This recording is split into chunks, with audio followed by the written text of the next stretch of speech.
10,000 से ज्यादा शिक्षकों की भर्ती टीआरई 4.0 में होगी। और उसके बावजूद भी अभी वर्तमान में जितने अध्यापक हैं बिहार के अंदर, उसके बाद भी जितने अध्यापकों की जरूरत है उसको ध्यान में रखते हुए 60,000 वैकेंसी, 60,000 पद और खाली रह जाएंगे तो टीआरई 5.0 भी आएगा।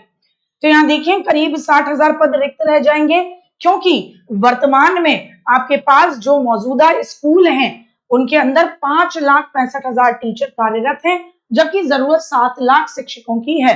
तो 90,000 भरने के बावजूद भी आपके 60,000 टीचर रह जाएंगे। बीपीएससी 5.0 होगा। अब यहाँ कहा जा रहा है कि बीपीएससी के टीआरई 3 में जो 22,000 पद खाली रह गए थे 4.0 में, उन्हें भी जोड़कर एक बहुत बड़ी मात्रा में भर्ती देखने को मिलेगी। तो पहला पॉइंट, यहाँ भर्ती का नंबर, जो वैकेंसी का नंबर होगा वो ज्यादा होगा।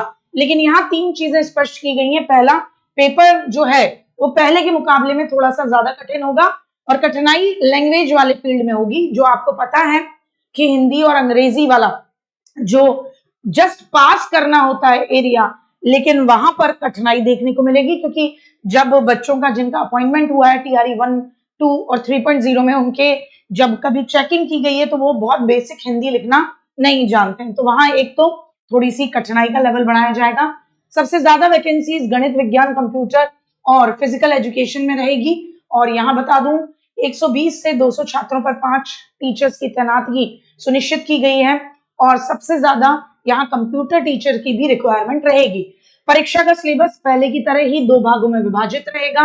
एक भाग में आपका जो लैंग्वेज का मामला होता है, हिंदी और अंग्रेजी भाषा की समझ और लेखन क्षमता की परीक्षा, और जबकि भाग 2 में आपके विषय आधारित प्रश्न होंगे। जैसे अगर कोई टीजीटी मैथमेटिक्स वाला है तो भैया वो मैथ्स के पेपर देगा, मैथ्स का क्वेश्चन होगा उसका अपने में, है ना। जो पीआरटी में है तो उनका अपने सब्जेक्ट के अलावा जो मैथ्स के क्वेश्चन, रीजनिंग के question, Indian national movement, polity के कुछ क्वेश्चन रीजनिंग के जो आते हैं वो उनको दे रहा होगा, ईवीएस के उनको दे रहा होगा।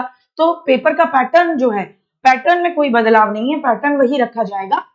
लेकिन इसमें परीक्षा में जो लैंग्वेज वाला मीडियम है वहां पर ज्यादा डिफिकल्टी लेवल बढ़ाया जाएगा। समझ के साथ साथ लेखन क्षमता की भी परीक्षा होगी, तो वहां आपको लिखने के लिए भी कुछ दिया जा सकता है।